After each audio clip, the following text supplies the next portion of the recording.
우리 이제 개인 사업 시작하시는 분들, 신규 창업자분들, 창업자분들이 세무 관련해서 세무사 사무실에다가 문의하시는 경우도 많이 있기는 한데 그런 것들을 먼저 알아보지 않고 시작하시는 분들이 하시면서 자꾸 세금에 대한 오해를 하시는 것 같아서 그래서 제가 최소한의 기초적인 정보를 조금 알아두시라는 개념에서 설명을 한번 조금 드려볼게요.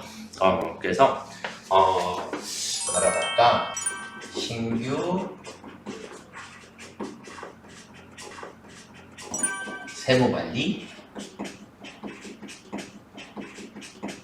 그래서 신규 창업자들, 제가 이제 오늘 설명드릴 거는 개인 사업자들을 위한 세무 정보를 그냥 최소한의 요 정도의 기본 개념은 조금 알고 계셨으면 좋겠다라고 설명을 조금 드려볼게요.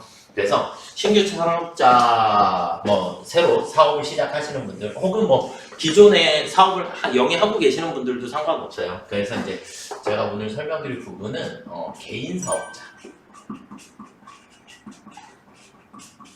개인 사업자들을 대상으로 해서 기본적인 것들을 조금 설명을 드려볼게요. 그럼 이제 우리가 개인 사업자다라고 하게 되면 우리 개인 사업자 이제 세무신고 국세청 이제 세무서에 가서 사업자 등록증을 받게 되면 여기에는 일반 과세자,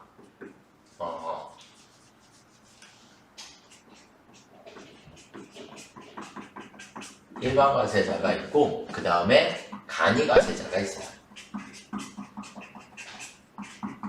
그 다음에 면세 사업자가 있어요.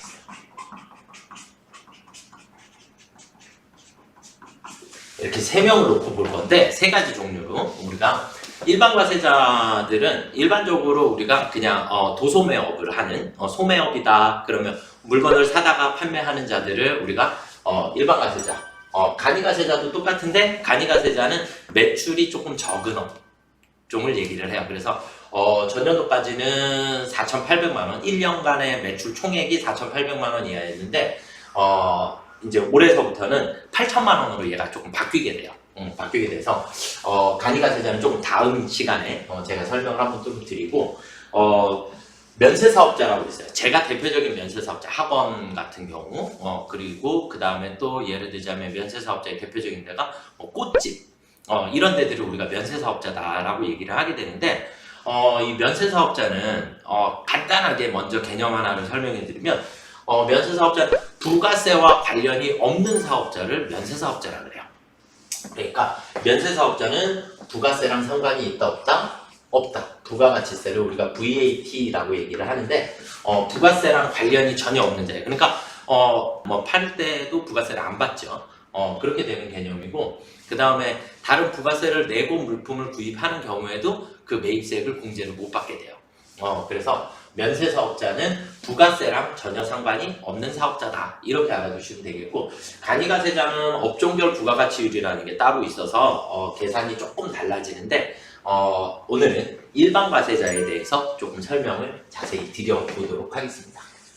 자, 그럼 일반 과세자다. 그럼 일반 과세자. 그러면 제가 이제 사업을 시작을 했어요. 그러니까 예를 들어서 화장품 매장을 하나를 가게를 하나를 냈다. 그렇게 되면 그러면 화장품 매장을 하나를 냈으면 화장품을 사와야죠. 내가 만드는 게 아니니까 사다가 소비자에게 판매를 해요. 그렇죠? 사다가 소비자에게 판매를 하게 되는데 그런 부분에서 그럼 개인 사업자들은 우리가 어떤 세금에 유의를 해야 하냐? 그럼 개인 사업자들 중에서 일반 과세자들은 우리가 기본적으로 두 가지의 세금이 계속 걱정이 되실 거예요. 첫 번째 하나는 부가가치세. 부가가치세. 그 다음에 이제 두 번째가 소득세예요. 소득세. 이렇게 이제 두 가지. 그러면 이제 부가가치세다라고 하는 것은 부가가치세는 물품 거래를 계속 하게 되니까 그 거래를 할 때마다 부가세 계산을 계속 해주셔야 돼요. 그렇게 되는 거고 그 다음에 소득세는 1년 동안 전체 벌어들인 돈에 대해서 납부하는 세금을 우리가 소득세다라고 얘기를 하는 거예요. 이해가 되시나요? 그래서 부가가치세라고 하는 것은 거래마다 부가가치세가 따라다닌다. 그래서 상품 거래할 때마다 거래 시마다 공급가액의 10%의 부가세가 붙어요. 10%의 부가세가 붙고 그 다음에 소득세다. 소득세다라고 하는 것은 소득세는 1년간 그러니까 연간 벌어들인 소득 그러니까 벌어들인 돈 그러니까 연간 소득에 대한 세금을 우리가 소득세다 이렇게 표현을 하게 돼요. 그래서 1년 동안 많이 벌면 세금을 많이 내도록 돼 있고 적게 벌면 세금을 적게 내도 뭐 또 혹은 적게 벌었으면 세금을 안 내도 되는 이제 그런 경우들도 생겨요. 그런데 부가세는 많이 벌고 적게 벌고의 중요성이 아니라 거래를 할 때마다 발생하는 세금이에요. 그리고 사업하시는 분들이 부가세 신고 납부할 때 되면 부가세 내는 걸 되게 아까워하세요. 그런데 절대 오해하지 말고 우리가 움직여야지 되는 것 중에 하나가 부가세는 처음서부터 내 돈이 아니다라는 거. 그러니까 부가세는 절대 소비자가 저한테 준 돈이고 그 돈을 대신 납부만 해주는 역할을 하는 게 부가세예요. 그래서 부가세는 절대 내 돈이 처음서부터 내 돈이 아니었어요. 처음서부터 내 돈이 아닌데 우리가 카드 결제를 하면 부가세랑 뭐 물건값이랑 같이 제 통장으로 들어오다 보니까 그게 다 내 돈인 줄 알아요. 그런데 그 중에 부가세는 10%는 반드시 떼놓으셔야지 되는 돈입니다. 이건 소비자가 저 대신에 나라에다 납부해 주세요라고 주는 돈이에요. 그래서 한번 이 부가세를 간단하게 한번 설명을 한번 드려보도록 하겠습니다. 부가세. 자, 화장품 가게를 한다. 그럼 화장품 가게를 하게 되면 예를 들어서 이제 공장에서 우리가 물건을 구매를 한다. 그럼 공장에서 그 다음에 내가 소매업이에요. 내가 소매를 하고 있고 그 다음에 내가 소비자에게 물건을 공급을 한다. 그러면 공장에서 물건을 사와야지 되니까 예를 들어서 물건을 10,000원 주고 사왔어요. 그러면 저는 얘는 제가 소매업자니까 저는 공장에다가 돈을 얼마를 줘야 되냐면 11,000원을 지급을 해줘야 되겠죠. 부가세가 1,000원이니까 10%니까 항상 10% 1,000원. 그래서 1,000원을 내고 물건을 사와요. 물건을 사오고 다시 저는 이제 소비자에게 물품을 공급을 하게 돼요. 물품을 공급을 하는데 예를 들어서 10,000원 주고 사왔으니까 얘를 그냥 30,000원에 팔을게요. 30,000원에 팔았다.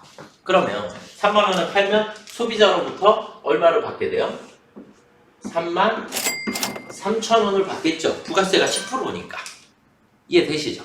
그러면 자, 제 입장에서는 나라에다가 이제 세금을 내야 되는데 나라에다 세금을 얼마를 내면 되냐? 저는 이 물건에 대해서 1,000원의 세금을 미리 내 돈으로 먼저 내고 사왔고 소비자가 저한테 3,000원을 줬어요. 그럼 3,000원을 줬으니까 1,000원을 뺀 나머지 얼마를? 2,000원을 나라에다 세금을 내게 돼요. 자, 그 다음에 공장도 저한테 1,000원의 부가세를 받아갔죠. 받아갔으니까 공장도 나라에다가 1,000원의 부가세를 내게 돼요. 이해가 되시나요? 이 앞단계가 없다라고 가정하에 뭐 그냥 이렇게 간단하게만. 그러면 결국은 소비자는 부가세를 얼마 부담했죠? 3,000원. 이 3,000원을 공장이 1,000원을 납부를 할 거고 제가 2,000원을 나라에다 납부를 할 거예요. 그러니까 처음서부터 이 부가세는 누가 다 내는 돈? 소비자가 전액을 부담하도록 되어 있어요. 이 소비자가 항상 전액을 나라에다가 저 대신에 사업하시는 분들이 대신 납부를 해주세요 라고 지급하는 돈이에요. 그러니까 3,000원을 받아서 소매업은 2,000원, 공장은 1,000원의 부가세를 대신 납부를 해주는 것 뿐이에요. 그러니까 결국 이 3,000원은 누구한테 다 나왔다? 소비자로부터 나왔다. 그래서 부가세는 처음서부터 내 돈이 아닌 거예요. 무슨 말인지 이해가 되시나요? 네. 자, 그래서 일단 우리가 여기서 이제 한 가지 우리 나의 입장에서 자, 나 이 소매업자 입장에서 보면 우리는 크게 두 가지로 나눠줘요. 소비자한테 받은 돈, 이 3,000원을 뭐라고 얘기하냐면 매출세액이라고 그래요. 물건을 팔고 소비자한테 받은 세금. 그 매출세액은 얼마예요? 3,000원이 되겠죠. 그쵸? 3,000원이 되겠고 그 다음에 여기에서 우리는 매입세액을 빼줘요.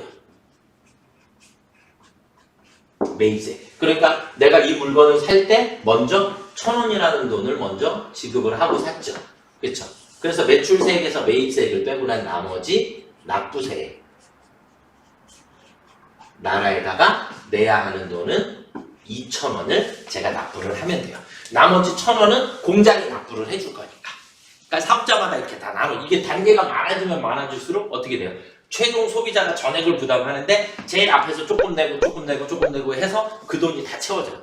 결국은 무조건 소비자가 다 내는 거예요. 무슨 말인지 이해되시나요? 이런 게 부가세예요. 그래서 제 그냥 개인적인 생각은 우리가 카드로 결제를 하면 결제 대금이 전액이 다 내 통장으로 안 들어오고 부가세는 그냥 국세청으로 보내고 나머지 돈만 들어왔으면 좋겠어요. 그러면 부가세 처음부터 빼고 들어오니까 내 통장에 찍힌 돈이 적어지니까 그럼 그 돈 안에서 생활을 할 건데 우리가 처음에 물건 팔았을 때 부가세 포함해서 돈이 다 들어와 버리다 보니까 다 내 돈인 줄 알고 막 써요. 그리고 나중에 부가세 내야 될 때는 다시 내 주머니에서 돈을 꺼내서 내야 될 것 같으니까 아깝다라는 생각이 드시는데 절대 우리 부가세는 소비자가 부담을 해주는 돈이고 우리 사업자들은 중간에서 대신 납부만 해주는 역할을 하는 것이다. 그걸 조금 안 잊어버리셨으면 좋겠어요. 무슨 말인지 이해되셨죠? 이런 게 일단 부가세. 그래서 부가세를 요 정도 이해를 조금 하고 계시면 될 것 같고 소득세는 이런 거래가 1년 동안 생겼을 거 아니에요. 그쵸? 1년 동안 계속 생겨요. 그러면 소득세라고 하는 것은 우리가 여기 밑으로 잠깐만 이렇게 조금 빼볼까요? 소득세는 1년 전체 매출 그러니까 전체 매출 연간이에요. 연간 총 매출이 있을 거고 그 다음에 여기에서 우리가 1년 동안 우리 사업장을 운영을 하면서 들어가는 지출이 있겠죠. 지출 돈 쓴 거 모두 다 이건 뭐 부가세랑 상관없이 그래서 내가 전체 판매한 금액에서 우리가 지출이 된 걸 뺀 나머지 이걸 우리가 소득이라고 해요. 소득.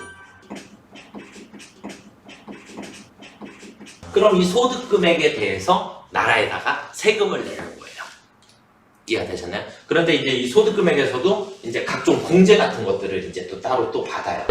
뭐 예를 들자면 인적 공제, 뭐 1인당 150만 원씩. 내가 부양 가족이 많다. 뭐 저희 집은 5식구거든요. 그러면 5인 가족이면 5명 1인당 150만 원씩 하니까 750만 원을 소득 금액에서 공제를 받아요. 뭐 그리고 또 1년간 납부한 연금 있으면 연금도 또 공제를 받고 그 다음에 기부금이 있으면 기부금도 또 공제를 받고 그리고 난 나머지 금액에 대해서 우리가 세금을 낸다. 이 세율은 구간별로 조금 달라요. 그러니까 소득이 아주 적으면 6%, 소득이 많아지면 뭐 45%, 48% 뭐 이렇게까지도 세금을 내게 되니까 뭐 거기까지는 잘 모르셔도 일단은 기본적으로 이런 구조를 가지고 있다. 그래서 매출, 지출 이런 것들을 여러분들이 조금 잘 따져주셨으면 좋겠습니다. 무슨 말인지 이해가 좀 되셨나요? 그래서 절대 여러분들이 첫 번째 머릿속에다 꼭 기억해야 될 것은 부가세는 따로 모아놓자. 매출이 생기면 부가세가 내 통장으로 들어오는데 그 들어온 것 중에 계속해서 다른 통장 하나, 부가세 통장을 하나 만들어 놓고 거기다가 계속해서 옮겨 놓으시는 방법. 그 돈은 처음서부터 내 돈이 아니니까. 그렇게 활용을 하시면 절대 이제 세금 내실 때 오해가 조금 없지 않을까라고 생각이 듭니다. 그리고 소득세는 우리가 1년 동안 전체적으로 벌어들인 돈에 대해서 세금을 납부를 하는 것이다. 그런데 부양가족이 많거나 뭐 연금 납부한 게 많다. 그러면 그런 것들도 다 공제를 받을 수 있다. 그리고 나서 우리가 나머지 금액에 대해서 소득이 많으면 세금을 조금 많이 내고 소득이 적으면 세금을 좀 적게 내도록 되어 있습니다. 무슨 말인지 이해가 되시나요? 네, 여기까지 일단은 우리가 부가세랑 소득세에 대한 기본 이해 개념 설명을 마쳐드리도록 하겠습니다. 그 다음은 이제 장부를 한번 어떻게 만드는 건지 조금 설명을 또 드려보도록 하겠습니다.